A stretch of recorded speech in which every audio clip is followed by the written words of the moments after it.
Broadcasting live from Forward Observer Central Command in Austin, Texas. It's the man always out front on the issues. You're listening to Out Front with Mike Shelby.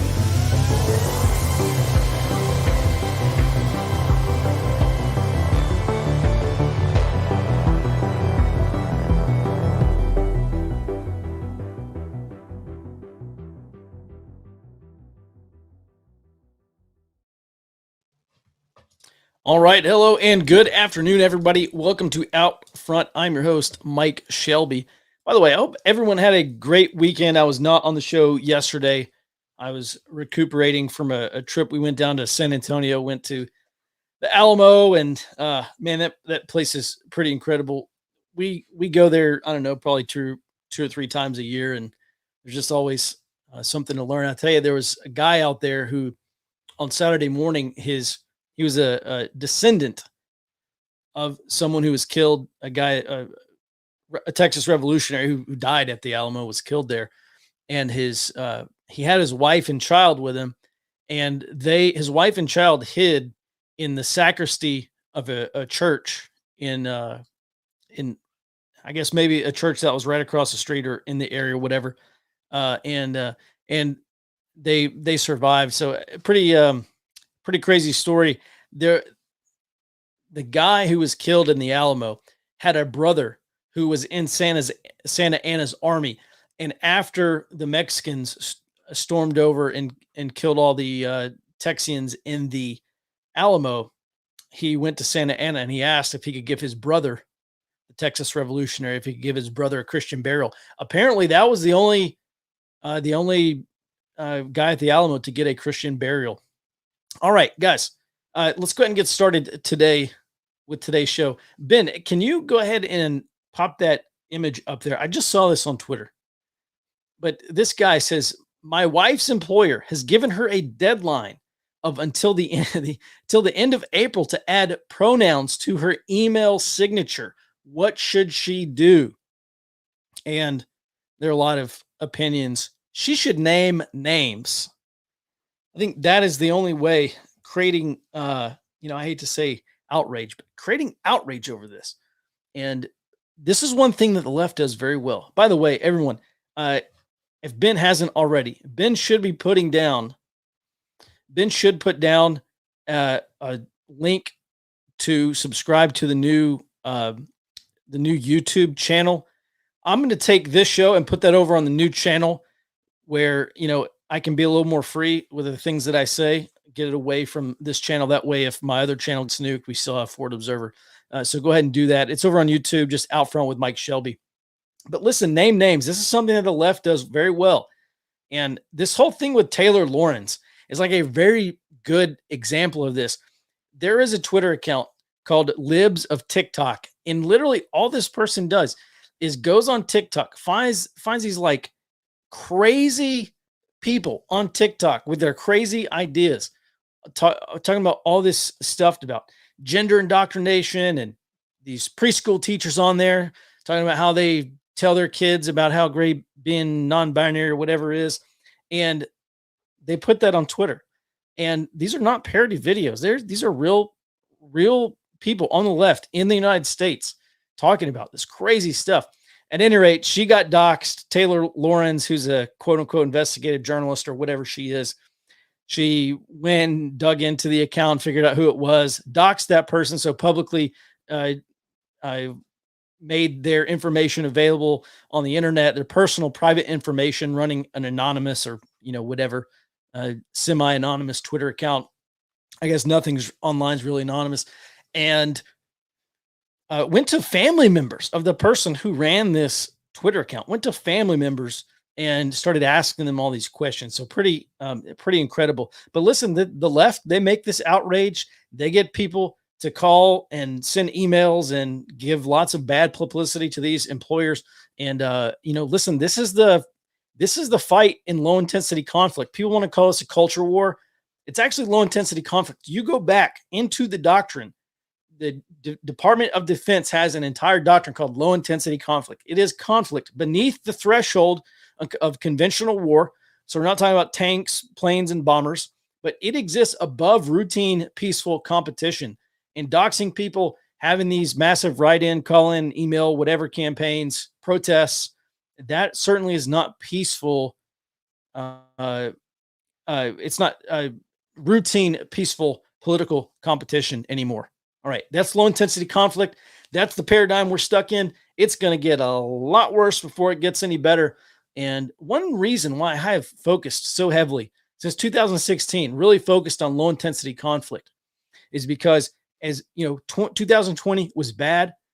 1968 was another bad year. We've had a lot of bad years in the United States in terms of low intensity conflict. But I tell you, I think, of course, I can't be sure, but I think there's a very good chance that 2024 is worse, and then maybe into 25 actually is worse than 2020, because you look at all these plans like shut down DC, and you know, you may recall there's a Zoom video. There was a Zoom meeting, a virtual meeting that took place, and shut down DC was talking about all their plans about how they're going to disrupt everything. They're going to shut down these major intersections. They're going to kind of take over and do this massive sit-in in DC, and they're going to shut the city down and try to disrupt. If Trump had been re-inaugurated as president, try to shut that whole thing down. And listen, those plans, they're not in the trash bin anywhere. They haven't done anything except push them aside to the corner of the desk for another few years. And well, I wasn't going to talk about this today, but let's go ahead and jump in this. When we look at low intensity conflict is just an umbrella term. Okay. Low intensity conflict could be a guerrilla campaign, could be a terrorist campaign, could be a popular revolution, insurgency, things of that nature. Okay. Things that are not conventional warfare in nature. And you go back to the Maoist understanding, and not just Mao, but also GIOP and some of these other East Asian, Indochina, Vietnamese, Chinese, in the case of Mao. You go back to that doctrine, and they have like three to four, 5 different phases, all of them. And one of the first phase, it starts with organizing, right?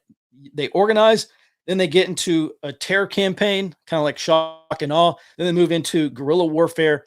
And then they move into the final phase, which is what Mao called mobile warfare, which is conventional warfare. When they have accrued enough power. Now, listen, when they have accrued enough power and territory, now that they're no longer trying to disrupt or push out government forces, they've already done that. And now they own the territory. Now they have to defend it. So that's why they have to transition to more conventional type warfare. I'm not saying that is exactly what's going to happen in the United States, but we are in phase 1 of, what you might call communist insurgency right here in this country. In 2020, I hate to even bring this back up, but that was not just, it obviously was not a protest. That was a popular revolution, attempted popular revolution, like Euromaidan in 2014 in Ukraine. That was our attempted Euromaidan. They're not over. They still have the plans. They've been pushed.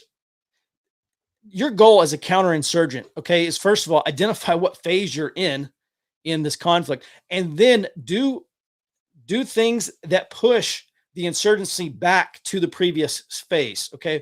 So if you're in phase 2, you want to push them back to phase 1. Okay. That's pretty much what happened in 2020. Those guys got rolled back to the first phase. And now they just kind of reset. They continue to organize, continue to recruit, continue to do all the things, like if you look at an iceberg, okay, and there's like 10% above the water, and then there's like 90% of that iceberg below water. They continue to do that 90% below water things that are more difficult to see, more difficult to observe, certainly not impossible.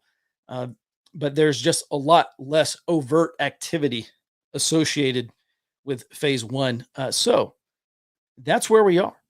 All right, let's get into the rest of today's show. I'm going to make an observation about NATO Russia. That's not slowing down.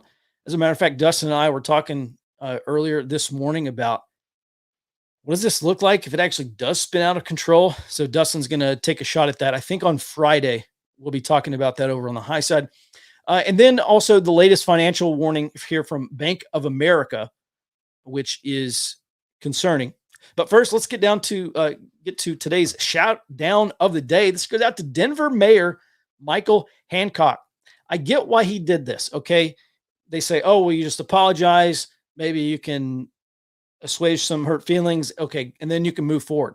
Well, on Saturday, he issued an official apology. This is the Denver mayor issued an official apology for an anti-Chinese riot that took place in 1880. Now, I didn't go back and read the Wikipedia page on this. I certainly haven't read any deeper than this thing. But that means 142 years ago, about 3,000 white men, I'm sure they were cisgender, went and pillaged Denver's Chinatown, and they destroyed businesses, and they lynched a Chinese man. And that absolutely is a horrific crime that happened in 1880, 142 years ago. Well, that made an appearance in Chinese media this week, where it was used for anti-American propaganda. And in that regard, maybe there's very little difference between anti-American Chinese propaganda and anti-American American propaganda, which is essentially what this turned into over the weekend. Now, this morning, Chinese Foreign Ministry spokesdude Wang Wenbin was asked about Denver's apology, and this is what he said, quote, "The United States is no longer a land of promise for immigrants, but a haven for discrimination and violence. The world should be clear-eyed about this," end quote. And if that's what the world thought, they wouldn't be trying to get here in the numbers that they're still trying to get here. And by the way, I had a very brief conversation with one of Dustin's acquaintances who works down on the border, and he said they're expecting this to be probably as worse as they've ever seen it here this summer at the end of May going into June, potentially even into July. So I just want to point out, if that's what the world actually thought, they wouldn't be trying to get here. But Wayne continued, saying that the Chinese Foreign Ministry is gravely concerned about the anti-Chinese sentiment in the United States. He said, quote, "The United States should face up to its own problems, take concrete measures, eradicate racial discrimination, and safeguard the safety and legitimate rights and interests of Chinese citizens in the United States." Now, by the way, before, and I just point this out, I noticed because the Chinese Foreign Ministry issued another statement today on the shooting that happened in Grand Rapids last week. And they look for small pieces of information. And they say, "Oh, America's such an incredibly racist place." They certainly don't have room to talk about, the Uyghur situation here. They have no room to talk about, Han supremacy in China. So in terms of the apologetic things that happen in the United States, yeah, and what happened in Denver is horrific. In 1880, still being used for propaganda today, both by New America and by the same Chinese. Now, before we move on, I just want to note here that another Chinese official characterized the relationship between the United States and China as a new Cold War. This is from Chinese ambassador to the United States, a guy named Chen Gang, who spoke at Harvard's annual China Forum. He said there's something like 1,000 Chinese nationals currently enrolled at Harvard. He wants each of them to go out and be an icebreaker to break the ice of this new Cold War, is what he said. By the way, things are relatively stable right now. I mean, really as stable as they have been politically, diplomatically. But we keep looking ahead to what is potentially going to happen to the House and Senate in 2022, potentially what happens over in the White House into November 24 into January 25. And I could see how China relations get substantially worse. By the way, we're going to have some time for Q&A here. So go ahead and drop your questions into the chat, and I'll get to them towards the end of the show. Let's move on to this Bank of America financial warning. On the topic of things getting worse, there was a research report sent out to clients yesterday by Bank of America, and they discuss how net free credit, and that's cash held in margin investment accounts, hit a new low, hit a new trough. And they say that the same thing happened. They saw similar troughs in March 2000 and June 2007. And that's just before the 2000 dot-com crash and the 2008 crash. And so more recently, it's been a signal of some tough bear market conditions. So we continually see these bad indicators, negative indicators stack up for later this year into 2023. This is something to keep an eye on. By the way, if you want access to my economic early warning intelligence briefing, I do that every single Thursday. We break down all the indicators of all the bad stuff that could happen in the future. We piece together the puzzle of, are we going to have hyperinflation? Are we going to have inflationary depression? Some other scenarios that could develop right here in the United States. You can get access to that at forwardobserver.com/subscribe. All right. Now we'll open it up to some Q&A. Ben, if you can, by the way, I was in meetings all morning this morning. And so I, literally up into the show, I did this is actually a good time to talk about it. Every Tuesday now, I'm doing what's called LATAM View, Latin American View. And we look at stuff going on in Central and South America, specifically things with a U.S. nexus. So there's some major elections coming up. We're looking at early to mid 2010s, there was a big right-wing shift in South America. Looks now like some bad hombres are trying to shift that back to the left. So we just talked about that today. And that's over on the high side every Tuesday afternoon. People seem to like it, so we'll continue to do it. All right. Ben, can you help me find some questions? Let's see. Oh, James came in late. Okay, guys, we're going to restart everything from the top. All right. There's this thing about ships being log jammed outside of China, and MonkeyWorks apparently is talking about. By the way, MonkeyWorks gives us shout outs on the show all the time, so we certainly appreciate that. Listen, we talked about the log jams.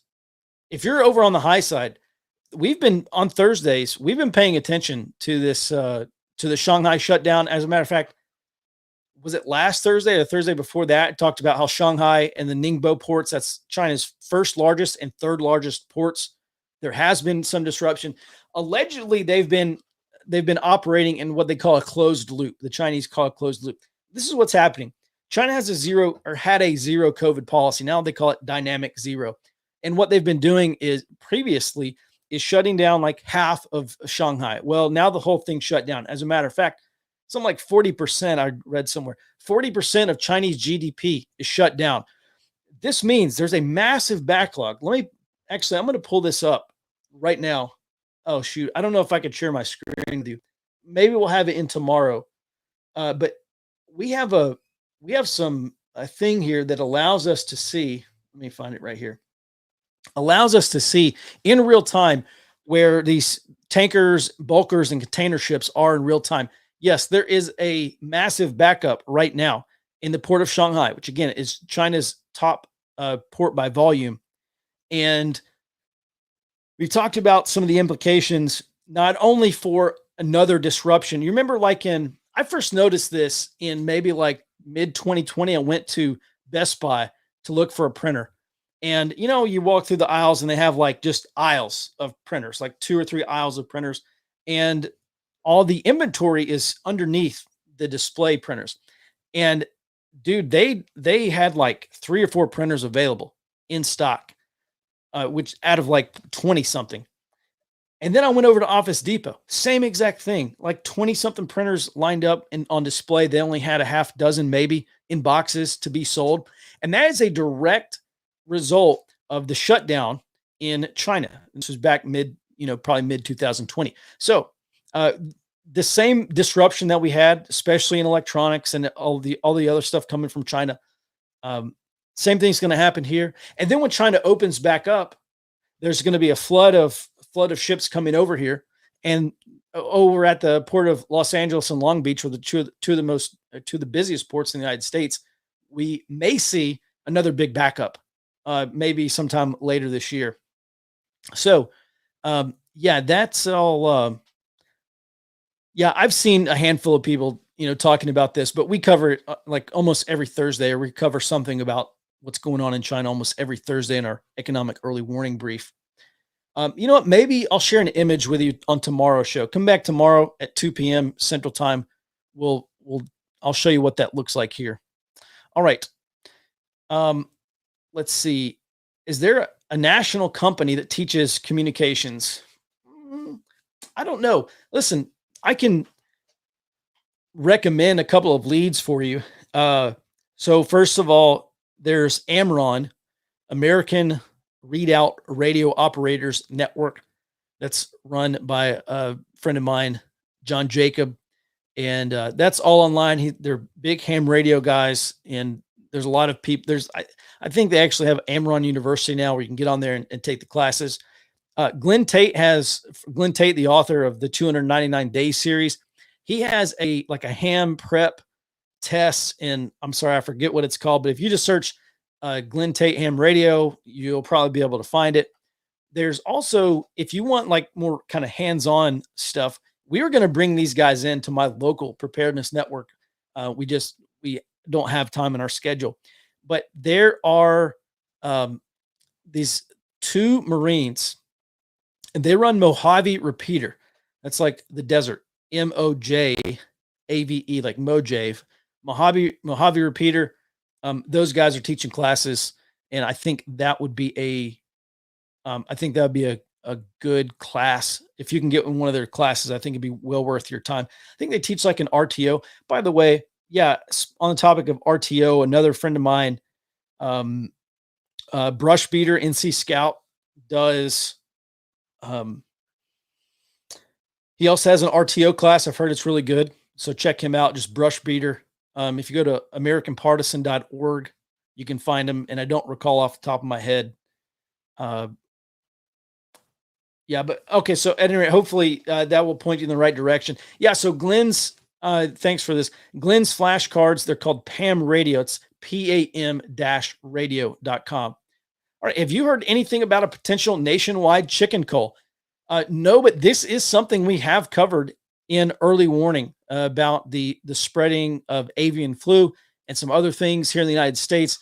I can tell you that FEMA, DHS, and the USDA, they have run lots of scenarios on this going back to I want to say it was 2 years ago. I first reported that these government organizations were running these kinds of tests and scenarios, kind of wargaming them out and figuring out how the best way to respond to this stuff. So I have seen a couple of things about it. I'll get with Dan, because Dan's our domestic analyst. And also I'll check into a couple of places. I haven't heard anything about a nationwide chicken cull, although I do know that there have been a lot of large scale cullings of not just chickens, but also turkeys. So if you go to the grocery store, you're wondering why there's no turkey or why the turkey costs $40. I don't know. Maybe that's why. All right. Listen, we got a few more minutes left. I'll try to tackle a couple more questions. Again, I didn't have as much prepared for today's show because I was in meetings this morning. Very good meetings, by the way. There's a lot of great stuff on the way at Forward Observer. Later this year, we'll be ready to announce some stuff.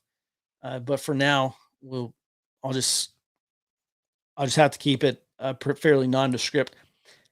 Did you see Georgia declared a state of emergency over supply chain issues over the weekend? I did not see that. However, I think we're about to see a lot more of this. I have been informally counting the number of countries that are reducing exports on vegetables, on wheat, and all grain, on flour, on oils, on all sorts of stuff. We're going to see a lot more of these protectionist trade policies come in with this whole food thing. Yeah, man. Later this year, it's going to take a while, but we will get there eventually. Yeah. I Sell Cat Litter says Minnesota has been euthanizing turkeys, chickens, and pullets by the thousands due to bird flu. Yeah, this is something we talked about as well. Like a month ago, I think we probably covered it. There's something like 21 million birds, if I recall correctly, 21 million birds that have been culled in Iowa and maybe another couple of states. Have you considered linking up with Bear Independent to do a series of videos about area studies? I probably haven't considered that specifically, but I did talk to him. Actually, he's going to be on is it the 29th of April? He's going to be over on our warning roundtable Friday the 29th he's scheduled. So maybe we'll bring it up then. And he and I have talked off and on kind of about doing more things together. And it's just, I think we're both really busy, and eventually we'll figure out how to link up and hit a grand slam. But for now, no significant developments past the 29th. All right. All right. Last question here. Any images and videos from China, are they purposely leaked? This goes back to a point Max made concerning IC influence. I don't know exactly what point Max made, but I'm sure it was good. In terms of images and videos from China being purposely leaked, I don't know. I think what's happening in Shanghai, the big thing is I think they can't overwhelm their hospitals. I don't think they have the hospital capacity to take care of all these people. So I think that's the biggest thing driving these China lockdowns. But by the way, hang on, let me pull up my China feed over here and see if there's anything new coming off. But so I think that's what's going on with China. And then there's just the byproduct of, oh, hey, we get to jack with U.S. supply chains again for another year. And, really, guys, this is gray zone warfare. This is the kind of stuff. It's like, it's not direct kinetic warfare, but you are attacking the foundations of a country by disrupting their supply chains. We're going to see a lot more of it. I will say that the Biden administration has really shot this country in the foot with, okay, you want to apply sanctions on Russia. Okay, I get that. Was it on Friday? The Biden administration came out and said, well, it's Yellen. That's who it was. Treasury Secretary Janet Yellen said, well, we're looking at ways how we can mitigate the follow-on risks to these emerging markets countries who are going to go through these food and fertilizer shortages over the next year. And it's like, well, hang on, guys. We're several months into this now, and you're just now getting around to dealing with the follow-on effects. That just does not give me a lot of confidence in the Biden administration or any of the cabinet positions or Janet Yellen or Jay Powell. I don't even care if he was appointed by Trump. I have zero faith in the people running these institutions to be out ahead of the problems. They react to problems. And that is by design, because they want the problems to get bad so they can say, oh, well, we're working on fixing them, and you got to vote for us. And if you don't vote for us, the other guys are going to jack everything up, even though they just got done jacking everything up. And so this whole thing, listen, we're in for, okay, 2020 was bad.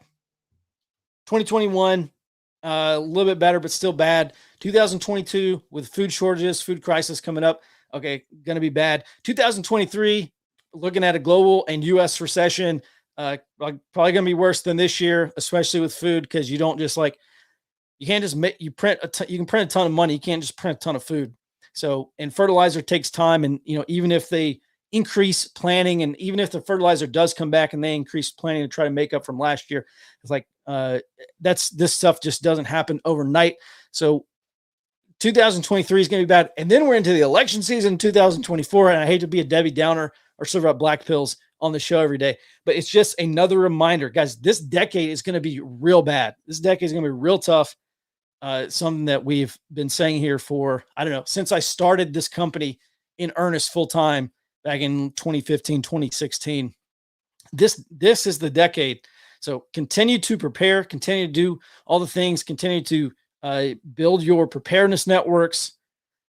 Try to be as resilient as you can. Think about, I was saying this 2 years ago. Think about all the things that you buy or use on a day-to-day, week-to-week, or month-to-month basis. Figure out how you are going to get those in another 6 months or another 12 months in case. I was just seeing Bullard now was the St. Louis Fed chair was just saying this morning, we're looking at the possibility that we have a wage price spiral, and a wage price spiral is an economic thing. Basically, when there's inflation, you have more people going to their work saying, hey, I need a raise because you need to offset my the money I'm losing to inflation. You need to offset that. So, okay, so they raise wages, and there's a tight labor market. And in tight labor markets, these companies tend to raise wages because that's the only way they can hire someone from another company. So they raise wages. And then when these people are making more wages and when consumers are expecting greater inflation in the future, they're going to buy more today, which adds to demand, and so you just get in this like inflationary spiral. People are making more money, they go out and spend more money, and it's called a wage price spiral. Google it. And now he's saying, well, we need to make sure we're monitoring this very closely, make sure we're not going to have a wage price spiral. And IMF's come out saying, hey, these governments, you need to be monitoring very closely the potential that you have runaway inflation. The IMF's now saying that we can have global runaway inflation. So, and then Bullard the other day just came out and said something like, he said, oh, we have to act quickly. If we act quickly, then we can get ahead of inflation expectations and we can start to drive down inflation. Well, he should have said that a year ago or 6 months ago or even 3 months ago. He didn't. He said it yesterday. So now the Fed's acting quickly to get ahead of inflation and try to bring it down. So listen, guys, I'm not saying what you should do. I have zero faith that the people running this country, know what they're doing, B, are capable of implementing solutions that are not worse than the original problem. Because what comes next is price controls and rationing. That's the government. If they can't beat inflation historically, globally, price controls come next. Oh, you can only charge $8.50 per gallon of gas, and you can't charge any more than that. So, which creates a lot more problems like hoarding, because now now everyone's just going to go out and buy it because they know it's going to be more expensive in the future. So listen, I'm not saying the world's going to end. I'm just saying it's going to be a lot tougher this decade. All right, guys, listen, that'll do it for today's show. Thanks for listening. Certainly appreciate your support. If you want to support this show, you can do that by becoming a Ford Observer Early Warning subscriber. You can also get our daily early warning report. It comes out every morning in your inboxes by 9 a.m. Central. We talk about things that are happening, some things that have happened. We really try to focus on things that are going to happen in the future to give you some early warning of things before they happen.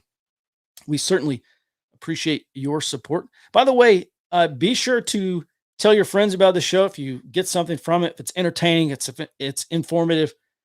That's really what I'd like the show to be. Be sure to tell your friends and help this channel grow.